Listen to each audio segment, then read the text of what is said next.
Albert Schweitzer aimait profondément la vigne. On appelle cela un ampélophile. C'est un aspect méconnu de la vie du prix Nobel de la paix. La plus belle illustration de son attachement à cette plante est sa maison de Günsbach. Elle est recouverte de vignes. Elle est vierge et elle prolifère. Elle grimpe les murs et elle murmure l'ancien. Elle drape la pierre et elle raconte des songes. Enfant, j'étais fier d'être né dans une grande année de vin.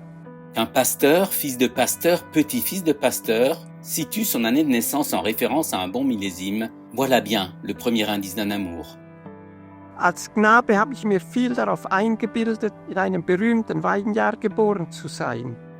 Qu'un homme issu d'une famille viticole fasse ce lien, quoi de plus normal. Mais qu'Albert Schweitzer enregistre ces mots alors que de surcroît il vient de recevoir le prix Nobel de la paix, c'était pousser le bouchon un peu loin. Facétieux docteur. Il faut grimper, haut et loin dans les générations. Rien du côté du père. Mon grand-père était maître d'école et maire de Pfaffenhofen. Allons voir chez la mère. Là, on se retrouve très vite au cœur du vignoble alsacien, précisément à Riquewihr. L'arrière-grand-père d'Albert Schweitzer s'appelait Jean-Michel Kessel. Il était aubergiste aux 3 rue du Cerf à Riquewihr. Il exploitait aussi des vignes dans la localité. En somme, il mettait en pratique le principe de la vente du producteur au consommateur. 1875, année de naissance d'Albert Schweitzer, était donc une grande année de vin pour son arrière-grand-père, Jean-Michel Kessel. Sa maison est toujours là, en haut de la ville, à 2 pas du musée du Dolder. Dans cette demeure, Jean-Michel Kessel a eu 5 enfants. Une seule a survécu, c'est Caroline. Dans sa longue robe, elle a des allures de princesse ou sortie du film Sissi impératrice. Elle a hérité des vignes familiales et les a conservées lors de son mariage avec l'austère Jean-Jacques Schillinger, nommé pasteur à Mühlbach dans la vallée de Münster. Les terres de Riquewihr ont ensuite été transmises à Adèle, unique fille de Caroline, la mère d'Albert Schweitzer. Ces précieuses parcelles, nous les avons retrouvées. Elles sont notamment situées là, au lieu du Haï. C'est à droite, à l'entrée de Riquewihr, juste avant la pharmacie. Mais écoutez la suite, elle est étonnante. Louis Schweitzer, père d'Albert Schweitzer, s'est occupé des vignes de sa femme avec passion et détermination. Alors qu'il est pasteur à Günsbach, Louis Schweitzer se fait viticulteur. À carriole et à cheval, sur des chemins de terre, la route est longue jusqu'à Riquewihr. La vigne tresse les vies et les ombres. Elle abreuve la terre de patience. Elle nourrit les souvenirs.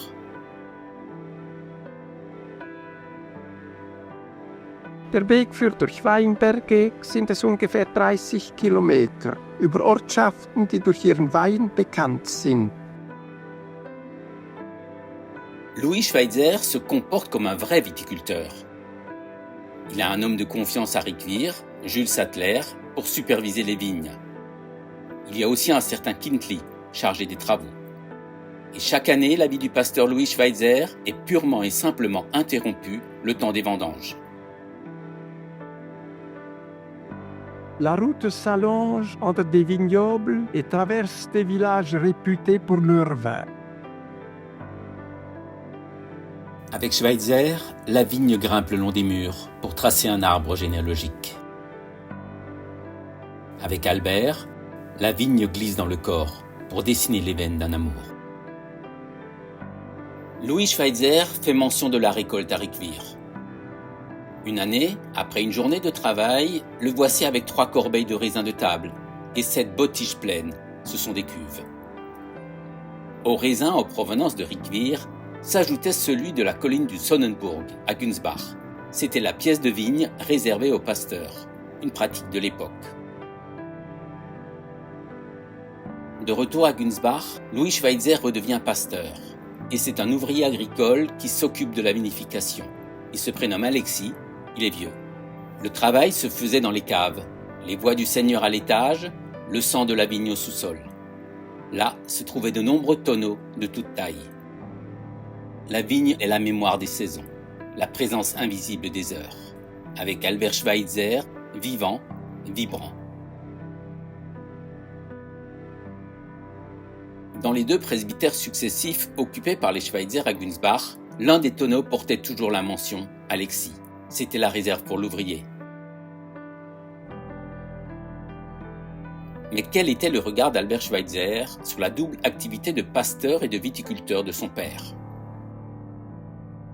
Suzanne Oswald, sa nièce, en a été témoin.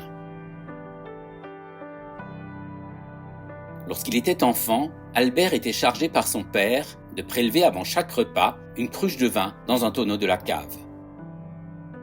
Albert n'a jamais manqué à son devoir. Mais un jour, il a trébuché sur les marches en pierre et la cruche s'est fracassée. La sentence familiale est tombée.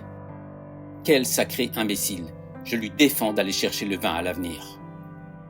Pas sûr que cet interdit dérangeait vraiment le petit Albert, si souvent rebelle.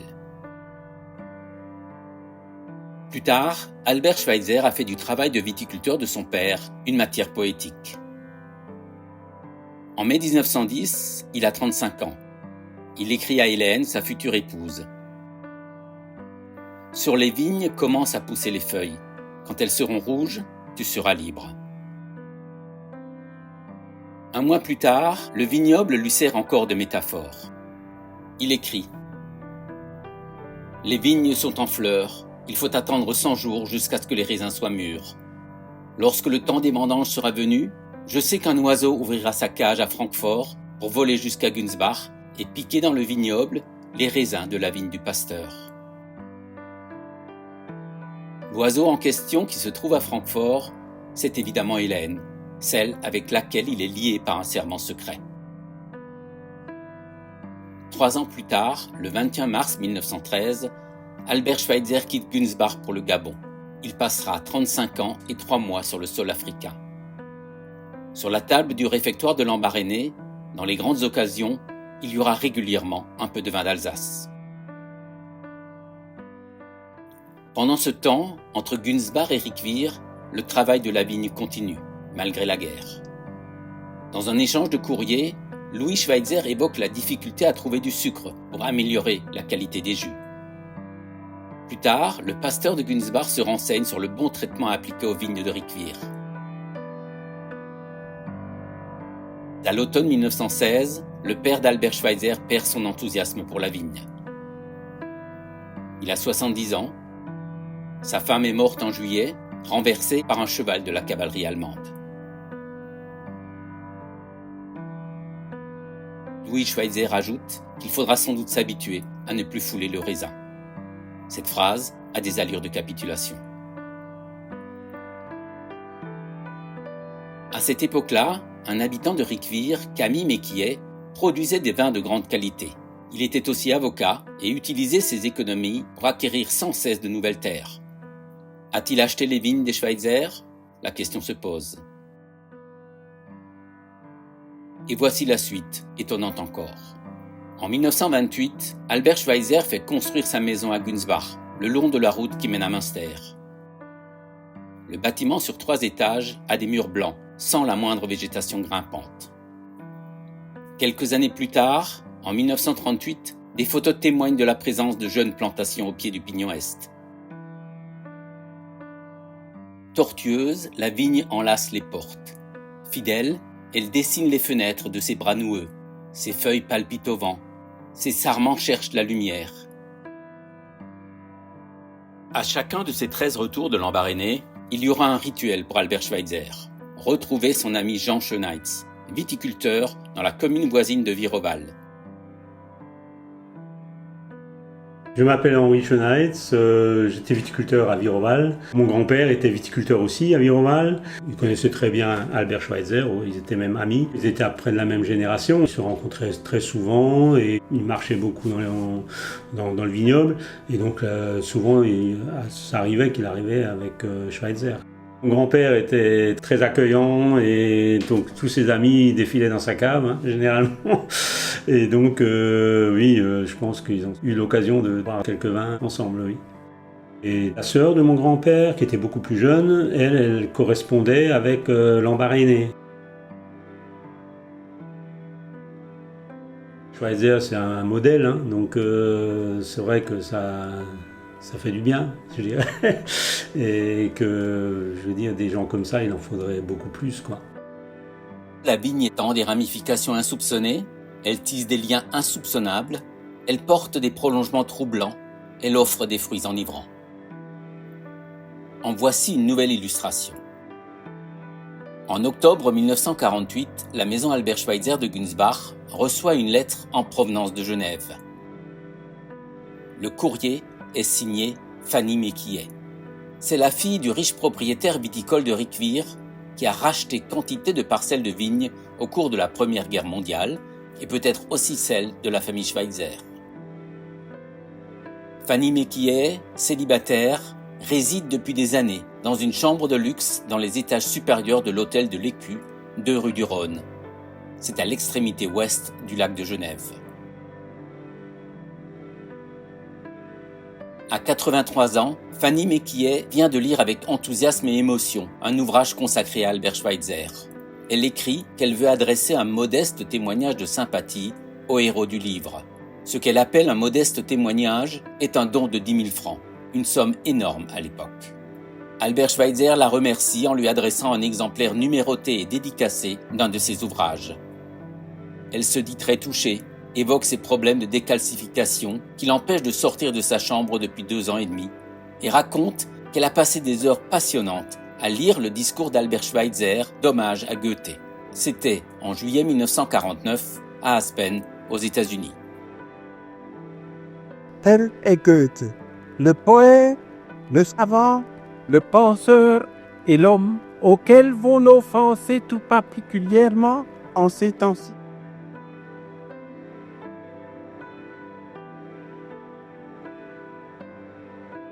Fanny Méquillet, la richissime fille du viticulteur de Riquewihr, termine son courrier du 23 mars 1950 par une annonce. Un nouveau virement va arriver au profit de l'hôpital de Lambaréné. Cette fois, la somme est de 15 000 francs. La vigne tisse des vrilles de lumière, offre des fruits inattendus, fait de paix, de mémoire et d'élan vers un autre monde.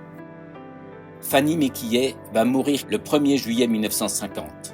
Albert Schweitzer est à Lambaréné. Il ignore que sa bienfaitrice originaire de Riquewihr a fait un dernier geste symbolique avant de mourir. À l'automne 1954, lorsqu'il est filmé à Günsbach, Albert Schweitzer se préoccupe encore de la vigne. Cette fois, c'est plus terre à terre, mais toujours aussi affectueux. Aber schön war der Tag. Der, wo Herbst ganz schön. Ja, ja. Aber hast du schon Herbst? Nein, nicht. Alle. Aber beliebt sie dem für mich. 3 ans plus tard, à l'automne 1957, Albert Schweitzer est de nouveau à Günsbach. Dans ses innombrables engagements et son programme surchargé, il prend le temps de se rendre à Riquewihr. À l'entrée de la ville, son regard s'attarde sur le lieu-dit Haï, là où ses aïeux possédaient des vignes autrefois. Il va un peu plus loin, chez Armand et Lina Lehmann. Leur fille Eliane, 26 ans, travaille depuis 1 an dans son hôpital de Lambaréné. Elle est infirmière. Il leur donne des nouvelles d'elle, souligne son dévouement, insiste sur son engagement, multiplie les remerciements. Albert Schweitzer continue à pied. Voici l'église Sainte-Marguerite. Albert Schweitzer monte à l'orgue, se met au clavier quelques instants. Pour une fois, il n'y a pas de photographe à ses trousses. En repartant, il traverse encore les vignes. Ses aïeux, qui depuis 3 générations travaillaient la vigne de Riquewihr, sont dans son esprit. Fanny Méquillet aussi, même s'il ne l'a jamais vue. Cette photo d'elle date de la fin de sa vie. La richissime fille de viticulteur a bien fait les choses avant sa mort. Elle a légué sa fortune colossale, faite de vignes, de maisons et de numéraires, à des municipalités et des institutions. Dans le lot se trouvaient des parcelles de vignes qu'elle a offertes à la paroisse protestante de Günsbach, qui les détient aujourd'hui encore. Par son don, Fanny Méquillet a peut-être souhaité que l'histoire viticole de la famille Schweitzer se poursuive à travers la paroisse dans laquelle le père d'Albert Schweitzer a été pasteur pendant 50 ans. pourquoi ne pas y croire pour la beauté de l'histoire? Pour enchanter Albert Schweitzer, la vigne est joyeuse. Pour le respecter, elle est luxuriante. Pour l'honorer, elle sait être voyageuse, au-delà de l'Alsace, au-delà des frontières, au-delà des océans. J'avais une mission quand je suis allée là-bas, c'est de prendre des feuilles de la vigne vierge de la maison Schweitzer et de les déposer sur la tombe du docteur. Et là, écoutez, faut y aller quoi. Allez-y pour ressentir ce que j'ai ressenti. J'arrive pas à mettre des mots là-dessus. La vigne réchauffe les cœurs et les âmes. Elle vibre de l'ancien et du nouveau, avec Albert Schweitzer, d'hier à demain.